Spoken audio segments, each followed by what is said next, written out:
Welcome, welcome, welcome to today's podcast. This is your Rubies of Grace host, Rose Inyama.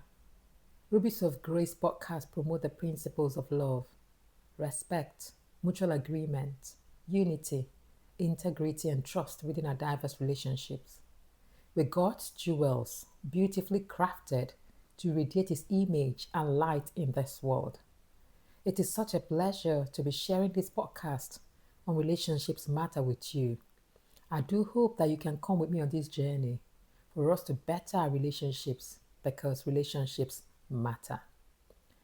This is our second case study in our Relationship Matters case study series, and it's on communication breakdown. Last case study, or the first case study, we looked at loss of intimacy, and today we'll be looking at communication breakdown.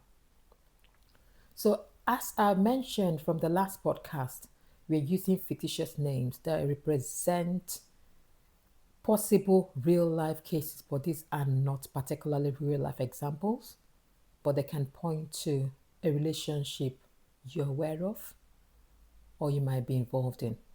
And I just hope that as we go through today's case study, there will be something for you to learn or share with somebody you know to help them to improve their relationships because relationships matter. So we'll be looking at the relationship between Ada and Anna, who have been married for about 5 years. And both of them work full time. But recently, they have been arguing more frequently. Ada feels that she is not being supported. She feels that her concerns are not being listened to. And Anna feels that Ada is overly critical of most, if not everything he does. All his efforts are being criticized by Ada. So in this case study, we'll see that over the past year, Ada and Anna have found themselves drifting apart emotionally. They argue more frequently, and the arguments often escalate quickly into defensiveness, criticism, and stonewalling. Ada feels unheard and emotionally neglected. Nna feels constantly criticized and retreats emotionally to avoid conflict. Ada often complains that Nna never helps around the house, feeling like she's doing everything alone. Nna, on hearing Ada's complaining, responds, "That is not true. I worked all week too. Why are you always complaining?" Can I ask you, from this case study that we've talked about so far, what do you think the above will result in? I believe that Ada and Anna will both withdraw because they feel misunderstood, and perhaps they will avoid deeper conversations. Do you agree?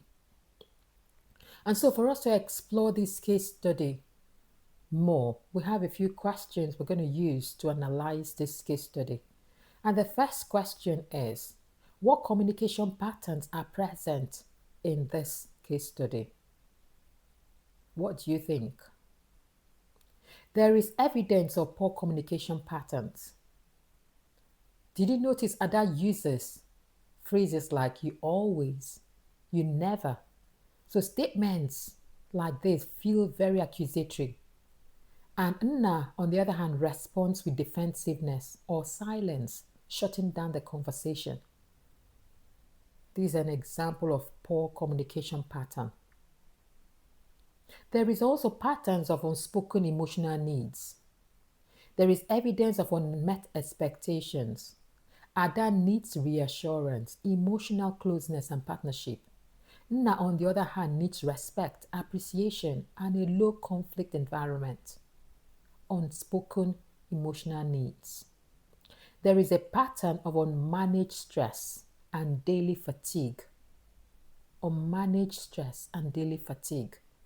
Both of them work full time, they work demanding jobs, they lack quality time together, and know that their conversations revolved around logistics, bills, groceries, instead of emotional connection because of unmanaged stress and daily fatigue. And these are realities of life. They're phases of our life we find ourselves in a place or in a space where we have to deal with stress. causing fatigue, probably on a daily basis. There is evidence of this couple having different communication styles. In this case study, Ada is expressive and wants to talk through issues immediately. Nna avoids conflict and needs time to process, which Ada interprets as emotional withdrawal.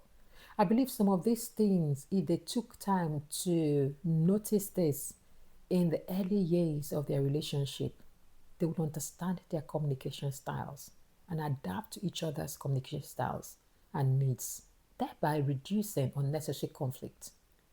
Note the impact of poor communication patterns on their relationship. We can see there's decreased emotional intimacy and sexual connection. There exist feelings of loneliness even within the relationship. There is growing resentment and fear of connection or confrontation. There is erosion of trust and emotional safety. So, having considered the impact of poor communication patterns, how do you think active listening or effective communication can help? What are your thoughts? I would suggest that if possible, you go back and listen to the podcast on the second relationship core concept on communication. In that podcast, we unpacked a lot of insight on effective communication. So let us take a look at stress, which is a part of life. Stress can have direct and often damaging impact on emotional availability in intimate relationships. When a person is under stress that is poorly managed or not even addressed, whether it's a stress from work, from finances, from health, family, or internal pressure, it can shrink the person's emotional capacity to connect, the person's emotional capacity to empathize or respond with patience and sensitivity to their friend, spouse, or partner. Stress consumes an individual's mental and emotional resources. It's clearly obvious that a stressed partner may feel emotionally drained, leaving little room for meaningful conversations or intimacy. They may sometimes respond with irritability, detachment, or even silence. That is not because they do not care, but because they are mentally overloaded. In such cases, the individual is trying to survive the day, not process the feelings right now. Did you know that chronic or acute stress activates the body's survival system? When there is chronic or acute stress, the brain prioritizes safety and threat avoidance rather than connection, causing the individual to be defensive, quick-tempered, and eventually shutting down or withdrawing.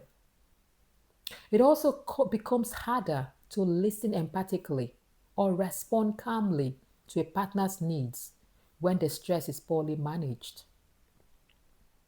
Stress distorts perception. A stressed person may misread neutral or supportive gestures, seeing them as criticism or pressure. They may also project the anxiety onto the relationship, assuming something is wrong between them and their partner. A stressed individual can ask questions such as, "Why are you asking me that? Do you think I'm failing again?" It's not because they do not care. They haven't managed their stress. Stress short circuits empathy because empathy often requires calm presence or atmosphere. Under stress, people are less tolerant of the moods or needs of others, leading to emotional disconnection, even if there's still love and care underneath. In cases of stress, an individual may respond with, "I just need everyone to leave me alone for a while," requesting for a bit of me time. Stress often makes people want to armor up and be all defensive and abrupt. A stressed individual wants to put on a mask or cover up. Vulnerability can make an individual feel unsafe, especially when they're already overwhelmed. As a result, they may stop opening up, they may reject comfort, and they may avoid intimate conversations. Stress affects hormones, energy, and self esteem. Did you know that stress can lead to decreased libido? Stress can lead to fatigue or irritability. Unfortunately, in some cases, one partner may interpret this as rejection, even if the cause is internal. The stressed individual could be stating they're exhausted, and even when they inform the other person that it's not about them, how likely do you think the other person will accept what they're being told? The stressed individual could be asking for space responsibly. I need 30 minutes to decompress before we talk. But will this easily be accepted by the other person? What should be your response as a supporting partner in such cases? Let's learn from Ada and Anna. Do not take withdrawal personally unless it becomes a chronic pattern. Endeavor to offer supportive presence, not pressure. Encourage self-care, not fixing. And reassure the stressed partner, spouse, or friend that you're here if they want to talk, or just sit quietly and allow them the space. What are some early signs that communication within a relationship is breaking down? Because there are some early signs. And if we notice these early signs and do something about it, then we can restore that communication and restore that relationship. So some of these early signs include frequent misunderstandings. In such cases, you say one thing and your partner hears another. You constantly have to clarify or defend what you meant. You say, that is not what I meant. And this becomes a common phrase in such relationships. In such relationships, they avoid difficult conversations. So important topics such as finances, future plans, or even sex are ignored or postponed. One or both partners fears the reaction if they bring up such topics. Are you familiar with statements such as, I do not want to bring it up, it's not worth the fight? There can be cases of increased use of sarcasm or passive aggression. Frustration is expressed indirectly through tone, sarcasm, or subtle digs, leading to the use of expressions such as, sure, I'll do everything like I always do.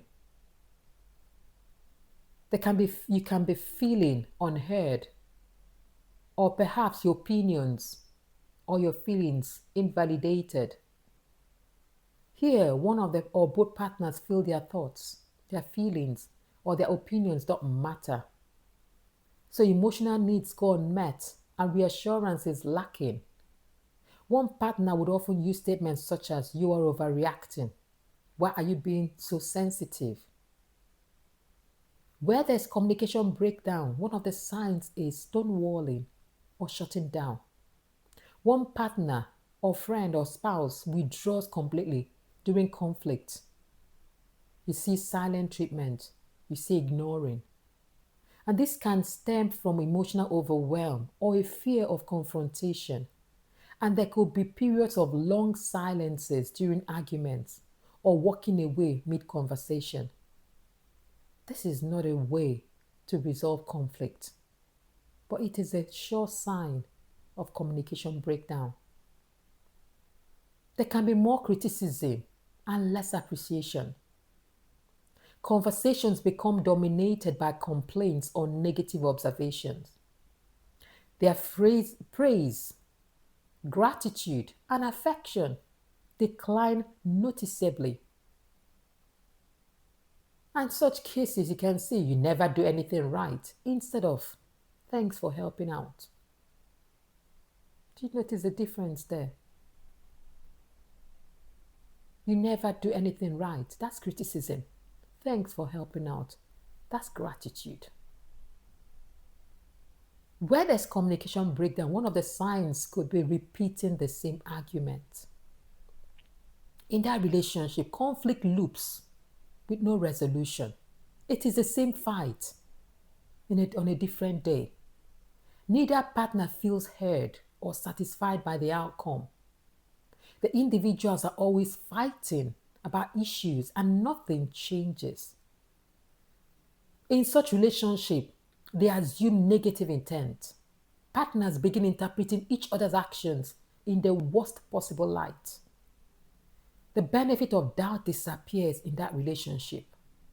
Individuals become apprehensive and respond with statements such as, "You didn't text back because you don't just care." What about what may have happened during the day? Did you care to ask? Another sign of early communication breakdown is feeling emotionally distant. Conversations feel shallow or purely functional. What's for dinner? Intimacy fades.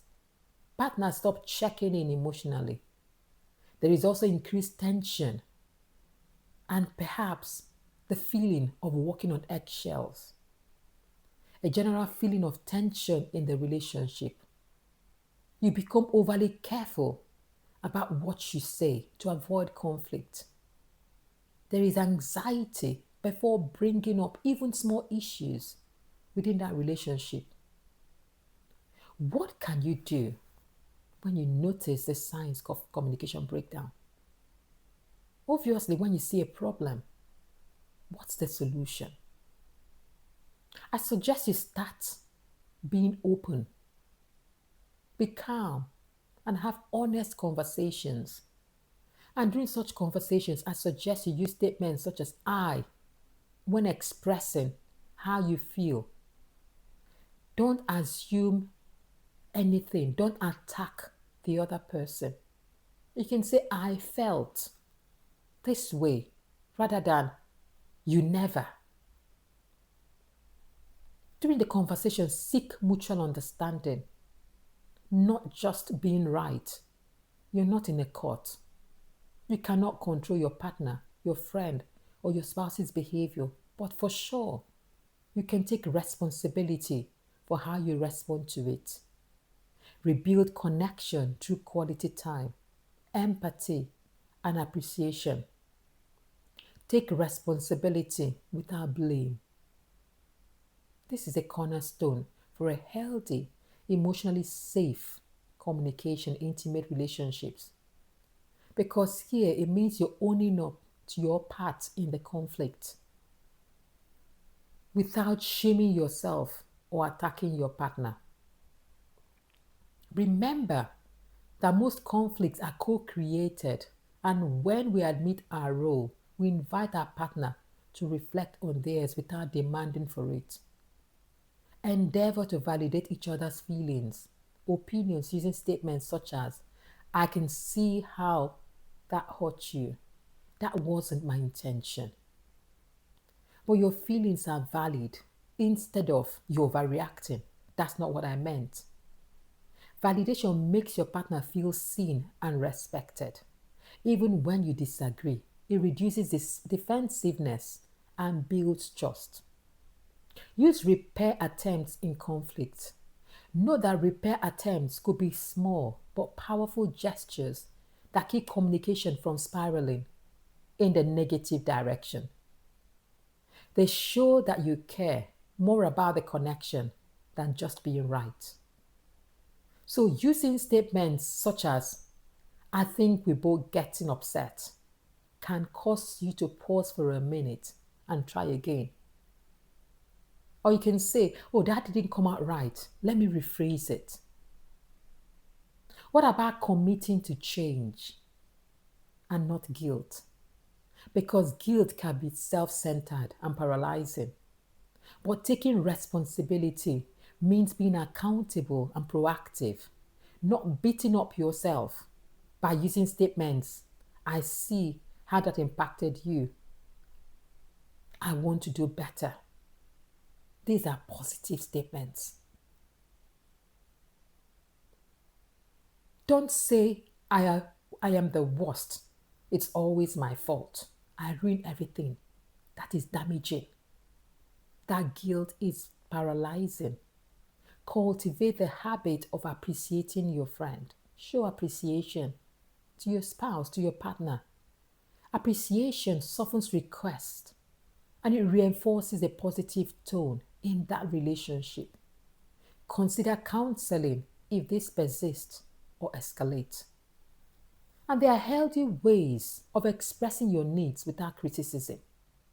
And it's worth emphasizing that while criticism highlights problems, healthy communication offers solutions. And I want to encourage you that rather than making comments such as "you never make time for me anymore," why not replace it with statements such as "I will really love it if we could spend some quality time this weekend, just the two of us." Same thing, different responses, if I should say so. It is wise in a relationship to be intentional, to describe behaviors, not character flaws. We talked about behaviors, we talked about characters. We looked in detail on this in the podcast titled "My Character Will Be My Asset." And we said that behavior is the external expression of a person's actions. And this can be influenced by both character and situational factors. So try and keep your feedback tied to specific actions and avoid global judgments about your partner's personality. So I suggest that rather than saying to your friend, to your partner, or to your spouse, "You are so inconsiderate," you can replace it with "We are on our phones. When we are on our phones, I feel disconnected. Can we try to be more present when we're together?" That will bring about more positive action to whoever you're talking to. Expressing your needs as positive requests and not complaints. That will shift the tone from nagging to blaming, or blagging or blaming rather, but shift it to hopeful and constructive. Vague complaints sound like criticism. However, clear specific needs are easier to respond to. So rather than making comments such as "We never do anything fun anymore," why not replace it with "Could we set a date when we can reconnect?" Rather than saying to your friend, to your spouse or partner, "You clearly don't care anymore," why not tell them you have been feeling a bit distant lately?